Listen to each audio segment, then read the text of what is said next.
이게 이제 전형적으로 잘 알려져 있는 이야기고요. 네. 요즘에 와서는 여기에 대해서 좀 반대 의견도 좀 많이 있어요. 왜냐하면 예를 들어서 뉴턴의 가장 큰 업적이라고 할 수 있는 역학 분야에 대한 이야기들, 이런 이야기들은 앞서서 언급되었던 프린키피아라는 책에 이제 실려 있게 되고, 네. 그 프린키피아보다 조금 더 앞서서 출판했던 논문에 이제 좀 실려 있게 되는데, 네. 그 논문을 이 시기에 그렇게 사색한 다음에 발표한 게 아니에요. 이 전염병이 유행했던 시기는 1665년, 한 1667년 이때쯤이거든요.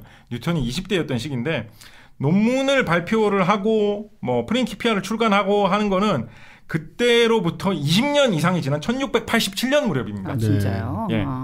40대 초반인가 내놓죠. 그렇죠. 네, 네. 그래서 어떤 학자들은 물론 뉴턴이 생으로 거짓말하지는 않았겠지만 그때 정말로 그렇게 다 이론을 떠올린 건 아닐 수도 있다라고 의문을 제기하는 그런 연구자들도 요즘에는 제법 있습니다. 그럴 수 있을 것 같아요. 아주 극히 일부의 아이디어만 그냥 잠깐 조금 가졌던 걸 가지고 네, 그런 식으로 얘기할 수도 있는 거고. 네. 약간 좀 미적분학 가지고 라이프니츠인가하고 싸울 때도 그렇고 되게 자기가 막 뭘 일찍 생각했다고 말하고 좀 그런 좀 과시적인 타입인 면이 조금 있는 것 같잖아요. 그렇죠. 네. 애매할 수밖에 없는 게 뉴턴이 그런 연구를 하는 스타일이라든가 연구를 하는 성격이 자기가 연구를 해가지고 떠올리고 만들어 놓은 거를 남들 앞에서 중간 상태로 잘 발표를 안 하는 성격이 요 무렵 한 1660년대 후반 무렵 20대 후반 무렵이 정도가 되면 생깁니다.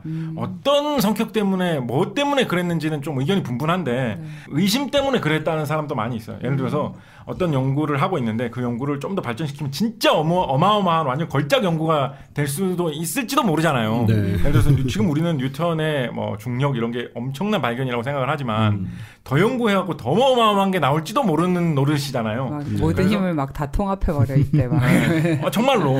근데 정말로 사실 뉴턴이 그런 비슷한 식으로도 생각을 좀 했었거든요. 네. 그래서 그런 것을 두려워했다는 설도 있어요. 예를 들어서 내가 지금 이 정도로 해가지고 발표를 해냈는데 사실은 조금만 더 해내면 더 멋있게 할 수 있는 게 아닐까? 지금 이 상태로 발표하고 나는 아무것도 아닌 학자로 잊혀지고 딴 학자가 그거를 좀 더 발전시킨 내 아이디어를 얻어가가지고 발전시켜갖고 띄운 학자가 정말로 유명해지는 게 아닐까? 이런 생각을 한 거예요. 그런 생각을 진짜인지 모르겠습니다만 그런 생각을 하는 것도 그렇게 이상하지는 않았을 만한 게 뉴턴이 어느 정도 지금 자리를 잡아가던 시기긴 했지만 아직은 20대의 학자였단 말이에요. 네, 네. 그러니까 만약에 그때에 정말로 전설적인 명성을 갖고 있는 대학자 같은 사람이 뉴턴의 그런 아이디어를 딱 보고 뭔가 영감을 받아가지고 그 이론을 완성을 해갖고 되게 좋은 책을 써가지고 딱 출판하면서 전 유럽 사람들한테 쫙 다 알리고 그러면 아이디어 처음 제공한 사람은 뉴턴이지만 아무도 뉴턴에 대해서 뉴턴 뭐 그런 아이디어 좀 제공했었지 하고 그 사람의 이론이라고 다 부를 거란 말이에요. 그럴 만한 환경이었거든요. 그래서 그런 거를 두려워하지 않았나라는 설도 있어요. 그리고 조금 짓궂습니다만 뭐 이야기를 재밌게 한 말을 맞춰보자면 우리가 로버트 후크 앞에서 말씀드렸던 로버트 후크 뭐 이런 학자들의 공헌을 좀 높이 보는 그런 입장에 선다면 로버트 후크가 사실 좀 비슷한 일을 당했다고 할 수 있거든요. 그렇죠. 네, 뉴턴한테 아이디어를 좀 많이 준 입장인데 네. 뭐 그렇다고 뭐 로버트 후크가 학자로서 당시에 생무시를 당한 건 아니었지만 로버트 후크도 학자로서 잘 생활하고 학회 회장도 하고 그러면서 잘 지냈거든요. 왜냐면 본인은 생무시를 했으니까 그런 거 아니에요. 그런데 지금 와서 돌아보면 아이디어를 줬던 로버트 후크하고 아이디어에 영향을 받아서 자기만의 이론을 멋지게 제시했던 뉴턴하고의 위상은 완전히 극과 극일 정도 엄청나게 다르잖아요. 그 실제로 지금 그 뉴턴의 유해가 안장되어 있는 곳이 런던의 웨스트민스터 사원인데 웨스트민스터 사원에 가면 이 과학자들의 그런 안장된 장소가 이렇게 모여 있는 그 구역이 있다고 하죠. 거기에 가면 뉴턴 자리가 제일 화려하게 돼 있습니다. 한쪽 벽면을 쫙 다 차지하면서 뉴턴 막 그런 석상도 막 만들어져 있고 막 화려한 장식도 막 엄청 막 만들어져 있고 막 그런 미사 여구도 막 적혀 있고 엄청 화려하게 돼 있거든요. 딴 뭐 학자들은 좀 묘비랄까 기념물이랄까 이런 게 비슷하게 뭐 이렇게 있는 그러니까 우리가 흔히 생각할 때 떠올릴 수 있는 뭐 묘비 그 정도를 떠올릴 수 있는 사이즈로 이렇게 돼 있다면 그런 막 노벨상 받은 학자들도 그런 식으로 돼 있어요. 근데 뉴턴은 한쪽 벽면을 다 차지 막 석상도 있고 막 그렇게 돼 있거든요. 엄청 화려하게 막 무슨 왕 무덤처럼 막 그렇게 돼 있거든요. 그런데 그 로버트 후크도 웨스트민스터 사원에 유해가 있어요. 근데 로버트 후크는 이름이 어디 있냐면 타일처럼 이렇게 붙어 있는 것 중에 타일 하나에 로버트 후크 이렇게 적혀 있어요. 그게 끝이에요, 그냥. 정말로 지금 보는 입장에서 차이가 나게 된 거거든요. 그래서 뉴턴이 자기가 그런 입장에 있었기 때문에 자기는 그런 일을 당하기 싫어서 남들에게 연구 결과를 빨리 선보이는 거를 꺼려 했던 것인지 그거는 뭐 지금까지도 뉴턴도 되게 이름난 학자로서 연구할 거리가 많은 사람이잖아요. 그래서 지금도 뭐 여러 가지 설이 많이 있는 사람입니다만 뭐 어쨌거나 뉴턴이 실제로 자기의 연구 결과를 굉장히 빨리 떠올려 놓고도 공식적으로 발표하는 걸 좀 꺼려하고 뭐 이랬던 측면이 있는 거는 또 사실이라 가지고 뉴턴이 자기가 한 말대로 상당 부분 미래의 저장에 대한 많은 아이디어를 이때 그 흑사병 유행 시기에 전염병 때문에 고향으로 돌아갔다가 왔다가 할 때 좀 놀던 시기에 그때 떠올렸을 가능성도 있기는 있습니다. 또 뭐 그렇다는 말씀 드리고요. 이때 뉴턴이 고향 왔다 갔다 했던 시절에 남겼던 일화 중에 우리가 모든 과학에 관한 일화 중에 가장 잘 아는 일화가 사과나무. 이때 사과나무에 대해서 설이 많아요. 그죠? 네. 뭐 사과 그런 적 없었다. 네. 그게 뻥이다라는 설이 심지어 최근에 나온 것도 아니에요. 맞아요. 되게 옛날부터 심지어 한 100년 전부터 그거는 그냥 극적인 이야기로 그렇게 했던 거지. 뉴턴이 설마 사과 떨어지는 거 그냥 한번 보고 중력 이렇게 했겠느냐. 그건 아니다라는 게 되게 예전부터 이야기가 있었고 또 실제로 뉴턴이 그간 생각을 계속 발전시켜왔던 그런 흔적 이런 것들을 보면 사과나무 같은 거를 보고 그렇게 번뜩 이렇게 아이디어를 얻었을까 싶은 그런 면도 있어가지고 그런 측면도 있어가지고 좀 아니다라는 설도 상당히 좀 요즘에는 지지를 받고 있는데 그런데 아시는 분들은 아시겠지만 우리나라에도 있고 세계 각지에 이 나무가 뉴턴이 봤던 그 사과나무의 자손입니다 이러면서 그렇죠. 그 사과나무의 자손이 막 있고 이렇거든요. 네. 표준년에 봤어요. 네. 얼마 전에 그 사과나무라는 사진도 실제로 거기에 있는 제가 무슨 책인 거에서 봤어요. 네, 그러니까요. 그래서 뉴턴이 정말 그런 사과나무 일화가 있었다라는 주장도 아직도 힘을 갖고 있습니다. 근데 왜 그 주장이 힘을 갖고 있냐면 가장 큰 근거 중에 하나가 뭐냐면 뉴턴 본인이 그런 이야기를 했어요. 본인이. 중력을 어떻게 떠오르냐 이런 거에 대해서 막 질문도 받고 이야기할 기회도 나중에 많이 있었겠죠. 뉴턴이 나중에는 엄청 유명해지고 막 온 사람들이 막 과학의 신처럼 막 저항하고 이렇게 되거든요. 지금도 좀 그런 위치입니다만. 그래서 이제 이런저런 이야기를 하면서 뉴턴 본인이 그런 이야기를 했어요. 내가 그 시절에 과수원에 사과를 보는데 사과가 떨어지더라. 그렇게 해서 뭐 어쩌고저쩌고 이런 얘기 자기 입으로 자기가 한 적이 있어요.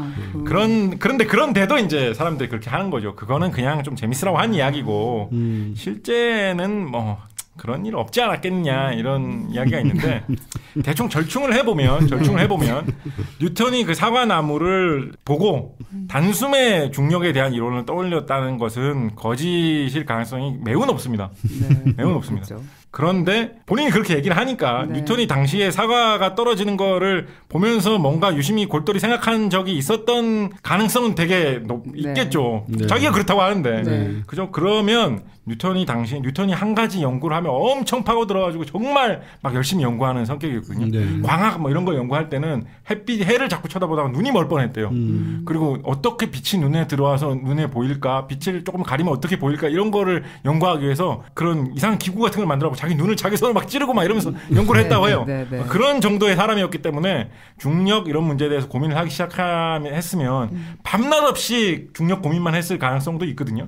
그런 와중에 사과 떨어지는 것도 보고 나름대로 생각에 좀 더 도움이 됐던 것이 아닐까? 뭐 이 정도 생각해 볼 수 있겠죠. 다른 거 떨어지는 것도 보고 이것저것 하루 종일 뭐 중력에 대해서 고민하던 시기니까 사과 떨어지는 거 보면서도 그 생각 안 했겠어요. 그렇죠.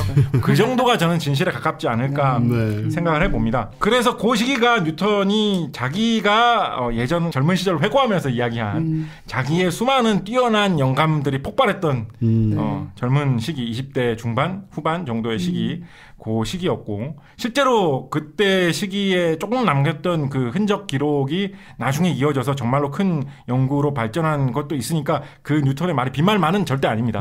실제로 그 시기에 고향을 왔다 갔다 하면서 쉬면서 좋은 발상을 많이 했던 것은 사실입니다. 결정적으로는 그런데 1684년경에 그 뉴턴이 40대 초반 정도가 됐을 때죠. 일단은 뉴턴하고 상관없이 84년 1월경의 일이라고 합니다. 아까 말한 그 로버트 후크 그 다음에 또 다른 영국의 뛰어난 학자였던 크리스토퍼 렌 그리고 우리가 지난 시간에 크리스토퍼 이야기를 하면서 잠깐 곁다리로 이야기했던 헨리 해성에 대해서 이야기를 했던 헨리 이 세 명의 학자가 서신을 주고받고 서로 토론하고 하면서 본격적으로 중력 그리고 중력에 의해서 중력이 서로 주고받는 그 영향 때문에 하늘에 있는 천체들, 행성들, 지구가, 달이 움직이는 것에 대해서 서로 토론을 막 하는데 이때 사실 이 세 명의 학자가 서로 토론한 내용을 보면 뉴턴이 프린키피아에서 이야기한 중력의 발상과 거의 아주 근접한 이야기를 이 셋이서 하고 있었어요. 네. 예를 들면 뉴턴의 중력 법칙이 보면 거리의 제곱에 반비례해서 중력이 점점 약해진다라고 돼 있잖아요. 거리의 제곱에 반비례해서 약해지는 힘에 대해서 이 사람들이 이미 얘기하고 있었어요. 그러니까 중력에 대한 이야기가 다 아는 요즘 시점에서 보면 중력에 대한 그런 발상이 거의 코앞에 다가온 거예요. 근데 이 사람이 좋아, 그런 게 어느 정도 말이 되는 것 같은데 이걸 어떻게 껴맞추면 진짜로 하늘에서 돌아다니는 행성의 움직임하고 딱 맞아 떨어질까? 그 부분에서 사람들이 좀 막혔던 거예요. 근데 그 중에서 로버트 후크가 상당히 그 부분에서 좀 많이 고민을 했던 사람이라 가지고 이런저런 얘기를 하다가 내기를 한 거예요. 2달 내에 요거를 우리가 지금 이야기하고 있던 이런 중력, 그때는 중력이라는 이름으로 그렇게 많이 얘기하지 않았겠죠. 근데 중력이라고 합시다. 중력에 대한 요 발상을 이용해서 진짜 하늘에 돌아다니는 행성들의 움직임을 깔끔하게 설명할 수 있는 그런 계산식을 과연 만들어낼 수 있겠느냐. 2달 내에. 근데 로버트 후크가 내가 도전하겠다. 그러면 딴 옆에 있던 학자가 그 성공하면 내가 돈 얼마를 주겠다. 그래서 내기를 한 거예요. 로버트 후크가 열심히 연구를 했겠죠. 모르겠습니다. 의외로 또 열심히 연구 안 했을지. 로버트 후크 실패를 했어요. 그래서 이때의 세 사람이 열띠게 했던 토론은 완벽한 결론을 당시에 맺지 못했습니다. 근데 그러다가 토론에서 참여했던 헨리가 그해 여름 정도가 돼가지고 1684년 8월이라고들 하는데 여름 정도가 돼가지고 아마도 그런 학문적인 내지는 사교적인 그런 행정적인 뭐 그런 일 때문에 여러 학자들이 이렇게 좀 만나고 돌아다녀야 되는 그런 일들이 좀 생겼던 것 같아요. 그래서 케임브리지에도 이렇게 찾아가게 되는데 케임브리지에 찾아갔던 김에 당시에 좀 많이 명성이 있었던 학자이자 자기하고 과거에 약간 대화를 나눴던 적도 있었던 친분이 있었던 학자인 아이작 뉴턴을 찾아가게 됩니다. 헨리와 뉴턴이 왜 친분이 있고 대화를 좀 했었을까요? 헨리 혜성이 1680년경에 출연을 했었는데 그러니까 그레이스 호퍼가 봤던 지난 시간에 얘기했던 그레이스 호퍼가 봤던 그 헨리 혜성부터 몇 주기 더 앞서서 지구에 돌아왔었던 헨리 혜성이죠. 그 헨리 혜성이 유럽에 영국에서 보여가지고 되게 화제가 됐던 거예요. 또 혜성이 나타났다. 저게 무슨 징조일까? 이 사람들은 과학자니까 저 혜성의 움직임을 뭔가 과학적으로 설명할 수 없을까? 계산식으로 깔끔하게 설명을 해가지고 저 헨리 혜성도 이런 식으로 설명할 수가 있다라고 하면 얼마나 좋을까 이런 생각을 했는데 거기에 대해서 뉴턴도 당시 뛰어난 학자였기 때문에 헨리하고 이야기를 나눴던 거예요. 그것 때문에 친분이 있어서 헨리가 케임브리지의 뉴턴한테도 찾아가가지고 이런저런 이야기를 한 거예요. 처음에는 제가 보기에는 그냥 친목 목적의 안부를 묻는 목적의 방문이었던 것 같아요. 근데 이런저런 이야기를 하다가 당시 헨리의 관심사 중 하나였던 하늘에 있는 행성의 궤도에 대한 이야기도 이것저것 하게 됐던 것 같아요. 근데 그런 이야기를 하다 보니까 뉴턴이 너무 잘하는 거예요. 이상하게.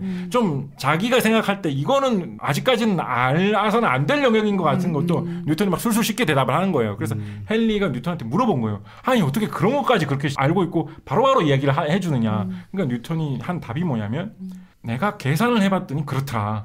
내가 그거를 계산할 수 있는 방법을 고안을 해내가지고 계산을 해봤더니 그렇더라라고 헨리한테 이야기를 한 거예요. 헨리가 진짜 그럼 니는 그걸 계산할 수 있는 방법을 알고 있단 말이냐라고 뉴턴한테 물어봤는데 뉴턴이 내가 어디 써둔 게 있을 텐데라고 말했는데 그때 당시에는 그거를 못 찾아냈다 그래요. 써놨던 거를. 그래서 헨리가 그러면 그걸 좀 정리를 해가지고 보여주면 진짜 세계가 깜짝 놀랄 거다라는 식으로 뉴턴을 계속 이렇게 얘기를 한 거예요. 뉴턴한테. 그리고 뉴턴이 실제로 헨리한테 장담을 했던 로버트 후크는 실패를 했던 그 내용을 이제 쓰기 시작했고 그것이 나중에 완성된 것이 바로 과학 분야에서 뭐 불멸의 명저라고 할 수 있는 우리 흔히 프린키피아라고 줄여서 부르는 원래 라틴어로 적혀 있는 책입니다. 그래서 원래 제목도 라틴어로 되어 있는데 Philosophiae Naturalis Principia Mathematica 자연 철학의 수학적 원리. 프린키피아는 원리라는 뜻이죠. 그래서 어떻게 보면 제목도 되게 화끈해요. 그냥 자기가 그런 책을 냈는데 책 제목이 그냥 원리 이런 거예요. 화끈해요. 뭐 우리 그런 생각도 우리나라 학생들이 보는 수학책 중에 제일 잘 팔린 게 정석이잖아요. 잘 팔리는 책들은 제목이 이렇게 간단한가 이런 생각도 좀 드는데 그렇게 해서 드디어 프린키피아가 나오게 됩니다. 프린키피아가 나오기 전까지 좀 이야기를 약간 좀 들어보시면 알겠지만 뉴턴이 좀 의욕이 확 있었다가 또 의욕이 어떻게 보면 좀 꺼질만도 하고 좀 그런 상황이었거든요. 헨리가 이거 내면 진짜 쇼킹한 거다라면서 되게 바람을 많이 넣었다고 하고 왕립학회에 좀 공식적인 출판물로 이렇게 출판을 하려고 했었는데 당시에 왕리 파케가 지금 뭐 대영 제국의 왕리 파케 이러면 엄청난 권위를 가진 뭐 최고의 그런 지성들이 모이는 학회 같은 그런 느낌이 지금은 좀 들지만 이때만 해도 되게 별 볼 일 없었거든요. 아까 뉴턴이 처음 캠브리지에 입학했을 때만 해도 캠브리지의 수준이 좀 뒤떨어져 있었다 이런 얘기 했었잖아요. 왕리 파케의 수준은 그런 느낌까지는 아니었지만 예를 들면 옥스퍼드만 해도 캠브리지보다 당시 과학 분야에서는 좀 앞섰다 뭐 이런 설이 지배적이니까 그렇긴 했지만은 그래도 왕리 파케가 나중에 막 그런 기라성 같은 그런 영국의 학자들이 막 득실득실한 그런 학회라는 느낌은 아니었던 거예요. 그래서 돈이 없어가지고 책 한 권을 출판할 자금이 없었던 거예요. 근데 당시에 그 왕리 파케에서 무슨 책을 내려고 하고 있었냐면 제가 써왔어요. History of Fish, 어류의 역사라는 책을 내려고 하고 있었거든요. 근데 뭐 지금 뭐 프린키피아가 너무 위대한 책이다라고 우리가 다 알고 있으니까 어류의 역사라는 책을 내려고 하다가 프린키피아는 뒷전으로 밀려나서 좀 못 냈다라고 하면 되게 웃기지만 뭐 어류의 역사도 되게 좋은 책이겠죠. 좋은 주제잖아요. 사실은 실용적이기도 하고 영국 사람들이 영국 학회에서 내는 책인데 섬나라잖아요. 영국 사람들 생선 얼마나 좋아합니까? 그렇기도 한데 그래서 헨리가 자기 사비를 들여가지고 사비를 지원을 해가지고 책을 내는데도 뭐 도움을 주고 했을 정도로 그러니까 어떻게 보면 헨리는 이때 뉴턴의 그런 발상, 뉴턴의 천재적인 모습이 좀 확 빠졌던 것 같아요. 제 느낌에는. 드디어 프린키피아가 빛을 보게 됩니다. 성격도 좀 대조적인 면이 있어요. 아이작 뉴턴은 아까 말씀드렸던 대로 좀 외톨이 성격에다가 조금은 오만하고 약간 신경질적이고 그런 면인 반면에 헨리는 되게 사교적이고 좀 호쾌하고 갑부집 아들이었습니다. 헨리는 그리고 그래서 뭐 좀 돈도 좀 펑펑 쓰고 다니고 좀 사람이 좀 구김살이 없고 그런 타입일 것 같아요. 나이도 뉴턴보다 젊고요. 훨씬. 네, 그래서 젊고 되게 뭐랄까 밝은 돈 많은 그런 인물이 어떤 되게 자기가 밀어주고 좀 이렇게 천재 좀 띄워주고 싶은 인물을 딱 본 거예요. 사실은 헨리도 뭐 어마어마한 학자입니다만 우리는 헨리 해성 이런 걸로 흔히 쉽게 헨리 이야기합니다만 헨리도 대단한 학자입니다만 그때 당시 뉴턴한테 완전히 뉴턴의 천재성에 좀 매료됐던 것 아니었나 싶습니다. 이렇게 해서 프린키피아가 출간이 되고요. 프린키피아에는 이제 우리가 중고등학교 때 잘 배워서 알고 있는 중력에 대한 내용들, 뉴턴 역학에 대한 내용들이 있고 지금 우리가 고등학교 때 배우는 미적분학에 대한 내용은 프린키피아에 그대로 있다라고 보기는 좀 어렵습니다만 미적분학을 활용을 잘 하기에 좋은 그런 상황의 내용도 프린키피아에 기록이 되어 있기 때문에 굉장히 많은 내용을 담고 있는 책이다 라고 할 수 있겠죠.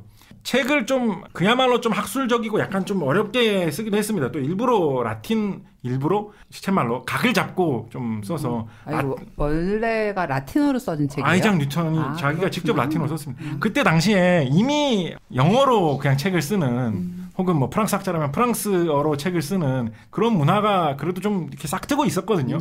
그래서 영어로 프린키피아를 썼다고 해도 뭐 그렇게 사람들이 이상했다고 생각하진 않았을 텐데 아이작 뉴턴의 성격 때문이었는지 혹은 어떤 라틴어를 표현하면 더 뭐 좋은 측면이 있었기 때문이었는지 뭐 거기까지는 뭐 제가 좀 조사가 짧아가지고 모르겠으나 라틴어로 책을 쓰면 그 유럽 지식인 전부가 읽을 수 있겠네요. 그런 측면도 있었겠죠. 네. 그래서 프린키피아는 라틴어로 실제로 그래서 책을 초판을 낼 때 영국판으로도 내고 대륙판, 유럽판으로도 내가지고 유럽에도 이제 동시에 출간을 했다고 하는데 작년 말에 그 아이작 뉴턴이 초판으로 출판한 프린키피아의 유럽판이 한 권이 경매에 나왔는데 270만 달러인가 뭐 몇십억 원에 그렇겠죠, 뭐. 팔렸다고 해요. 초판인데. 제가 쓴 책 초판도 1,000원 더 비쌀 수 있는데 이건 프린키피아잖아요. 그렇다고 합니다.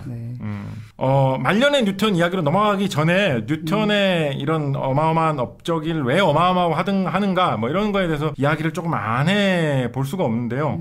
뭐 기술적인 이야기를 여러 가지 할 수 있겠지만 사람들이 많이들 이야기하는 게 이런 면에 대해서 많이 지적해서 이야기합니다. 뉴턴의 역학은 어떤 식으로 돼 있냐면 모든 물체가 서로 끌어당긴다. 그리고 뭐 끌어당길 때 뭐 힘과 가속도, 질량과의 관계에 의해서 뭐 이런 식으로 물체가 움직인다. 뭐 이런 식으로 설명을 해 나가고 있고 그 물체가 움직이는 정도, 움직이는 모양은 미적분학을 이용을 해서 계산을 하면은 깔끔하고 정확하게 우리가 예측을 해낼 수 있다라는 게 뉴턴 역학의 골자라고 할 수 있을 거거든요. 이게 어떤 식으로들 많이 이야기를 하냐면 그러니까 이 만유인력의 법칙, 중력의 법칙이라는 거는 뉴턴이 보았다고 하는 사과라든가 길가에 널려있는 돌멩이라든가 뭐 사람이라든가 나무토막이라든가 뭐 바다에 떠다니는 뭐 하잘것없는 쓰레기라든가 모든 물체에 대해서 중력은 다 작용을 하고 똑같은 법칙에 의해서 가속도를 받고 그거에 따라 속도가 변하고 해가지고 움직이는 그런 겁니다. 그죠? 그런데 바로 그 법칙을 그대로 적용을 해가지고 하늘을 돌아다니고 있는 네. 달이라든가 행성이라든가 화성이라든가 지구라든가 태양에 대해서 그대로 설명을 할 수 있고 그렇게 설명했을 경우에 그때까지 사용하던 그 어떤 방식보다도 더 잘 들어맞는다라는 거죠. 그러니까 그때까지 사용했던 그 어떤 방식보다도 잘 들어맞는다라는 말은 이게 바로 진짜 맞는 답이라는 걸로 이해할 수가 있겠죠. 그죠? 그러면 그거에서 사람들이 느낄 수 있는 충격은 뭐라고 많이 이야기를 하냐면 우리가 지금도 좀 그런 사람들이 있습니다만 하늘의 화성이나 금성 이런 걸 보면 되게 신비로운 어떤 신적이고 환상적이고 네. 막 지상계와는 다른 어떤 그런 거라고 생각을 했어요. 네. 우리 당시 인조 시대, 우리나라 조선 시대는 인조 시대였죠, 그죠? 뉴턴이 프린키피아를 한창 발표하고 했을 그 시기에는 하늘에 어떤 별이 나타나는데 그 별에 뭐 다른 별이 가까이 온다 그러면 그거는 이 별이 상징하고 있는 그렇죠. 어떤 신적인 어떤 것하고 이 별이 상징하고 있는 어떤 기운 그런 게 뭉쳤기 때문에 이거는 지상에 어떤 일이 벌어지는 것을 뭐 예언하는 것이다, 뭐 이런 식으로 생각을 했었거든요. 세상이 자미궁을 범한다. 뭐 그런 식의 되게 그런 하늘에 떠다니는 행성에 대한 거는 되게 막 어떤 환상적이고 그런 막 지상과는 전혀 다른 되게 막 어떤 그런 신과 고대 전설 속의 그런 영웅 신화의 영역이라고들 생각하던 게 뉴턴 전의 문화였거든요. 막 갈릴레이라든가 코페르니쿠스라든가 이런 사람들에 의해서 많이 깨지긴 했지만 그런 문화가 남아 있었거든요. 그런데 뉴턴에 의해서 그런 행성들이 움직이는 법칙이 그냥 돌멩이나 쓰레기에도 적용되는 법칙하고 똑같다는 거를 뉴턴이 얘기를 해준 거예요. 심지어 그렇게 하면 더 정확하다는 거를 얘기를 해준 거예요. 그래서 하늘에 우리가 그토록 신비하다고 생각했던 하늘을 떠돌고 있는 화성이라는 것은 하늘에 그냥 있는 굉장히 거대한 그냥 돌덩이일 뿐인 거예요. 뉴턴 이후로는. 그래서 세계관이 완전히 뒤바뀔 수 있는 그런 계기를 뉴턴이 제공을 했다. 그런 아이디어는 그 당시에 되게 막 어떤 오리지널한 거였을까요? 아니죠. 그렇지는 않죠. 당시에 그런 식의 생각을 품었던 사람들이 제법 있었어요. 그러니까 좀 종교적인 이야기 하기는 좀 그러니까 좀 제껴놓고 말씀드리면 시계장치 뭐 우주론 뭐 이런 식으로 요즘 얘기를 하죠. 세상이 어떤 기계장치처럼 맞아 들어가는 하나의 법칙으로 만들어져 있고 그거대로 그냥 계속 움직이는 것일 뿐이지 그런 뭐 신화적인 어떤 뭐 예를 들면 뭐 자미궁을 상징하는 무슨 그런 용사 같은 게 있어가지고 하늘에서 막 싸우면 이 별이 그게 싫어서 뭐 어디로 가고 뭐 이런 거 아니다 라는 식의 생각은 있었는데 뉴턴은 그것을 정확하게 들어맞는 수식으로 더 와닿게 우리한테 보여준 거죠. 그리고 그게 한 가지, 그러니까 좀 과장해서 말하자면 그게 그런 식의 한 가지 관념일 뿐만 아니라 그게 더 맞는 생각이다 라는 거를 우리한테 좀 제시를 해준 거죠. 그런 식의 세계관의 전환에 대한 이야기를 뉴턴의 프린키피아가 끼친 충격이라고도 많이 이야기를 하고 저는 어떤 측면도 좀 이야기를 하고 싶냐면 이게 저는 정말 큰 것 같다고 생각을 많이 하는데 뉴턴의 프린키피아의 서문에 보면 뉴턴이 직접 쓴 서문에 보면 어떻게 돼 있냐면 과학사 개론 임경순 선생님이 쓴 과학사 개론에 나와 있는 한글 번역을 제가 좀 따왔습니다. 이런 말이 서문에 적혀 있습니다. 나는 이 책을 철학의 수학적 원리들로서 제시한다. 왜냐하면 철학의 임무 전체가 운동의 현상들로부터 자연의 힘들을 탐구하고 그 힘들로부터 다시 현상들을 보여주는 것으로 보이기 때문이다. 이렇게 말을 했거든요. 그래서 이게 어떤 느낌이냐면 당시에는 과학자라는 말을 많이 안 썼기 때문에 뉴턴은 자기 자신을 자연철학자라고 불렀는데 과학이라는 것은 어떤 것이냐면 세상에 있는 자연에 있는 현상들을 관찰하고 그 현상들로부터 수학적인 방식으로 설명할 수 있는 어떤 원리를 도출한 다음에 그 원리를 이용을 해가지고 다른 현상들을 예측하거나 설명하는 방식이다라고 뉴턴이 얘기를 한 거예요. 이게 바로 뉴턴 이후로 계속 이어진 지금도 계속되고 있는 과학의 방법론, 과학적인 시각, 과학의 발상 그 자체거든요. 그래서 저는 이런 정신이 이런 발상 자체가 뉴턴이 과학을 실질적으로 시작한 인물이다. 라는 과장이지만은 않게 되는 어떤 이유의 하나가 아니냐라고 생각을 합니다. 프린키피아는 굉장히 인기가 좋았고요. 뭐 당장에 나오자마자 엄청나게 많이 팔리고 막 이런 거는 아니었지만은 꾸준히 관심을 얻었고 시간이 가면 갈수록 많은 사람들의 눈길을 받고 나중에 시간이 흘러서는 뭐 그때 당시에 이미 어린이도 이해하는 프린키피아 뭐 이런 식의 책도 해설서도 막 나올 정도로 일종의 사회에 유행한 사회 현상처럼 지식인이라면 프린키피아는 한번 봐야지 약간 이런 느낌이 될 정도로 되게 영향력이 있는 책으로 자리를 잡았습니다. 시대별로 그런 책이 하나씩 있죠. 1980년대 말과 90년대 초에는 시간의 역사가 그 역할을 했습니다. 그렇죠. 스티븐 호킹. 네, 스티븐 호킹의 시간의 역사. 저는 최근에는 그 책이 그런 역할을 했던 것 같기도 해요. 누구죠? 피케티 교수? 네네. 21세기 자본론인가? 네. 뭐 그 책도 근데 되게 어렵잖아요, 사실 읽어보면. 그런데 안 어렵나요? 저만 안 읽었어요. 그 책도 되게 유행해가지고 약간 좀 학술적인 책인데도 그렇죠. 막 사람들 막 다 읽어보고 그렇죠. 좀 그래서 또 정의란 무엇인가 이런 책. 사실 정의란 무엇인가만 해도 교양서적이다. 네, 정의란 무엇인가 해도 좀 대중적인 책의 대중서의 느낌인데 굉장히 어려운 책들이 이렇게 유행하는 경우가 있어요. 맞아요. 그래서 그렇게 히트를 했고 한편으로는 좀 이런 생각도 해요. 프린키피아가 그렇게 인기가 있었던 이유 중에 하나는 뉴턴의 발견이 굉장히 충격적인 도약이었고 뭐 책을 잘 썼고 뭐 이런 것도 있지만 솔직히 많은 학자들은 프린키피아가 설명을 쉽게 한다는 면에서는 좀 실패한 책이다라고 이야기하는 사람도 꽤 있습니다만 뭐 어떤 사람은 정반대로 되게 우아한 고대의 귀학적인 방식으로 우리가 현대 과학의 틀로 중고등학교 때 배우는 물리 문제를 뭐 쉽게 설명했다라고 되게 예술적이라고 설명하는 사람도 있는데 뭐 어쨌거나 그런 거는 좀 논란의 여지가 있습니다만 저는 이런 식으로 좀 생각을 합니다. 당시에 프린키피아가 그렇게 인기가 많았고 특히 학자들로부터 정말로 대단한 책이다. 뉴턴은 천재다. 뉴턴 저 사람 진짜 추앙한다. 뭐 이런 식의 분위기가 몰려온 이유 중에 하나는 프린키피아가 제시를 해줬던 게 당시에 많은 학자들이 정말 궁금해하고 목매고 있었고 이게 어떻게 이렇게 딱 좀 터졌으면 하는 그거를 딱 터뜨려준 그런 면이 또 있어서 시의적절하게 되게 그런 약간 간과되거든요. 그러면 왜냐하면 뉴턴이 워낙 좀 혼자서 현대 과학과 수학의 여러 영역을 개척했다 이런 느낌이 있어가지고 좀 그런 면은 좀 무시되는데 근데 잘 살펴보면 의외로 그런 측면도 좀 무시할 수 없었던 것 같아요. 아까 말씀드렸던 것처럼 중력에 관한 내용은 딴 영국의 학자들도 뭐 여러 가지로 좀 논의하고 있었던 측면도 있었고 미적분학에 관한 내용은 앞서 설명드렸던 뉴턴의 스승이라고 생각할 수 있었던 말하기도 하는 뉴턴 앞선 때의 루카스 수학 석좌 교수가 미적분학의 아이디어라고 할 만한 그런 비슷한 이야기들을 좀 한 적이 있었거든요. 그리고 아까 최 팀장님 말씀하셨지만 독일에서 라이프니츠가 뉴턴하고는 별개로 미적분학을 만들어냈고 그런 거 보면 그 비슷한 아이디어들이 좀 떠돌아다니고 있었던 거거든요. 그런데 뉴턴이 어떻게 보면 그것들을 다 통합을 해가지고 굉장히 멋있게 도약할 수 있는 방법을 딱 보여주면서 저게 저랬구나라는 저럴 수가 약간 이런 느낌을 학자들한테 딱 준 거예요.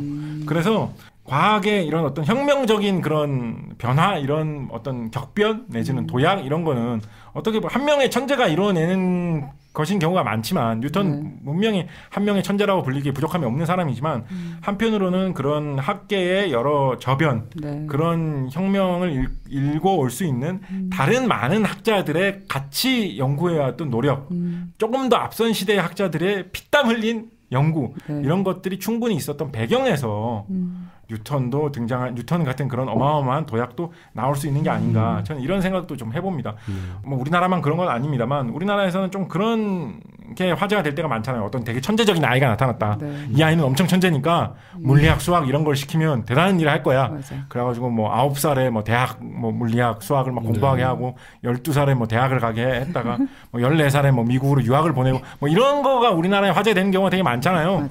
모르겠습니다. 옛날에 워낙 한국인으로서 뛰어난 과학자들이 없던 시기에 뭔가 기적적인 걸 기대하고 목말랐던 그런 문화가 있어서 언론이 좀 그런 식으로 나섰는지는 모르겠습니다만 근데 정작 뉴턴은 어렸을 때는 소를 치고 뭐 이런 쪽을 더 중시하던 집안에서 자라났던 사람이거든요. 근데 우리나라가 좀 보면 약간 뭐를 우리나라에서 잘하는 애들은 진짜 약간 갑툭튀 이런 경우가 되게 많잖아요. 저변이 없어도 김연아가 나오고 저변이 없어도 박태환이 나오고 이런 식으로 성공하는 것밖에 못 봤기 때문에 과학도 좀 그럴 거라고 생각을 하는 거예요. 그래서 저변을 확대하고 투자를 하지 않고 천재가 나오면 일단 거기 흥분돼서 약간 달라붙고 좀 이런 식으로 생각하는 그리고 거죠. 제가 자주 하는 얘기지만 천재하고 신동은 구별을 해야 돼요. 맞아. 그러니까 어렸을 때 아주 뛰어난 애들이 있습니다. 근데 천재란 것은 성과로 말하는 것이지 자기만의 업적, 자기만의 능력들 그런 걸로 말하는 것이지 남들이 해놓은 것을 빨리 배운다고 천재가 아니에요. 맞죠. 그것은 신동입니다. 어려서 빨리 배우는 아이들. 하지만 걔가 어려서 빨리 배운다고 해서 박사를 가지고 있는 선생보다 뛰어나냐? 그렇진 않거든요. 그렇죠. 요걸 좀 구별해야 되는데 우리는 이 개념이 너무 없는 것 같아요. 맞아.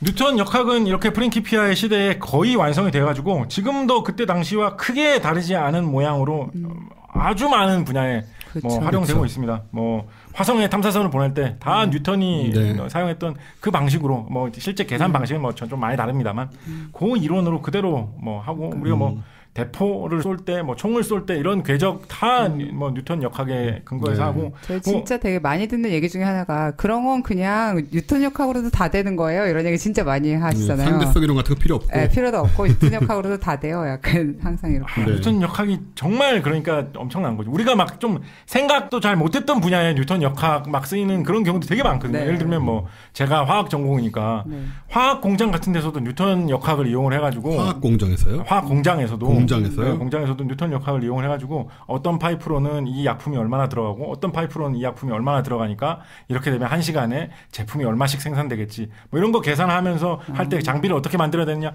뉴턴 역학으로 다 계산을 하거든요. 뉴턴 역학을 사실 발전시킨 그런 방식으로 계산을 합니다만 근간이 되는 게 뉴턴 역학이 되기 때문에 실제로 뉴턴도 그런 유체, 뭐 액체나 그런 기체의 움직임 이런 거에 대해서도 관심을 가져가고 연구를 한 적도 있었어요. 그래서 그런 뭐 심지어 뉴턴이 미적분학의 창시자라고 할 수 있는 인물이다라고 생각을 한다면 우리 경제학이나 이런 분야에서도 미적분학을 굉장히 흔히 사용하잖아요. 중요하죠. 그러고 보면 이 뉴턴이 프린키피아 시대, 뉴턴이 가장 활발하게 활동했던 시대에 남긴 이 업적, 뉴턴이 40대 초반에 만들었던 이 업적의 영향이 지금까지도 정말 온갖 영역에서 오늘도 열심히 연구하고 있는 어떤 우리 지금 이 순간 지금 저희가 녹음을 하고 지금 청취자님께서 이걸 듣고 있는 이 순간에도 대한민국의 어떤 학자는 뉴턴이 만든 방정식을 이용을 해가지고 뭔가 계산을 하면서 일을 하고 있어요. 장담합니다. 그 정도의 영향을 끼쳤다고 할 수 있겠죠.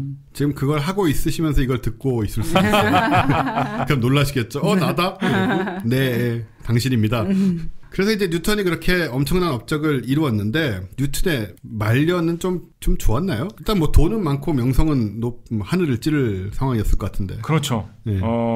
좋은 편이었죠. 뭐 전체적으로 설명을 한다 그러면 예를 들면 우리가 첫 시간에 얘기했던 니콜라 테슬라 이런 사람이 상당히 좀 쓸쓸하고 약간 좀 괴상한 사람, 이상한 사람 취급을 받으면서 언론으로부터 그런 시선을 받으면서 노년기를 보냈던 것에 비하면 뉴턴은 오히려 뭐 명예는 노년에 더 빛났다고 할 만큼 더 뭐 좋은 생활을 보냈습니다. 일단은 1688년에 뉴턴이 한 40대 중반 정도가 됐을 무렵인데 1688년에 영국에서는 영국사에 빛나는 명예혁명이라는 사건이 일어나게 됩니다. 그래서 정권이 싹 바뀌게 됩니다. 임금도 뭐 이렇게 왕가도 바뀌게 되고 그렇게 돼가지고 정권이 바뀌는 통에 케임브리지에 있는 학자들 중에서도 국회의원을 좀 만들어야 되겠다. 뭐 이런 게 생겨서 뉴턴도 그 틈에 처음으로 국회의원이 한번 됩니다. 그렇구나. 공화정보다 미적분이 먼저 생겼군요. 신기한 일이네요. 일단 공화정은 아니고 저거죠. 입헌군주제. 입헌군주제. 맞습니다. 그렇죠. 맞습니다. 헌법보다. 헌법 마그나 카르타는 뭐 이거보다 훨씬 앞서서 대헌장이라고. 이게 좀 복잡해요 이게. 영국 역사가 좀 영국 그런 법체계나 역사가 사실 우리식 관념으로 따지면 좀 특이한 그런 면이 이해할 수가 없죠. 그러니까 불문헌법 이런 얘기도 불문법이라고 하니까 많은 사람들이 영국에 법도 없는 줄 알더라고요. 영국에 아주 세세한 법이 있습니다. 영국 살면서 많이 겪었는데 근데 헌법이 이제 없는 거죠. 근데 불문헌법이라고 얘기를 하는 거고. 어쨌든 그런 것도 이상해요. 요즘도 그런지 모르겠습니다. 영국에는 판사들이 아직도 가발 쓰고 재판장에 나오나요? 가발 씁니다. 네, 아직도 그 전통. 뭐 주차 티켓 이런 거 가지고 재판에도 다 가발 써요? 그건 몰라요. 심지어 저는 예전에 홍콩 영화 많이 봤으니까 홍콩이 그 영국 식민지로 있던 시기에 보면 홍콩 영화 속에 나오는 홍콩 판사들로 가발 쓰고 있어요. 흰 가발. 그러니까 되게 어떻게 보면 우리식 관념에서는 좀 다른 그런 제도를 갖고 있는 나라라는 생각도 드는데 그런 제도 하에서 뉴턴이 의회에 진출도 했었고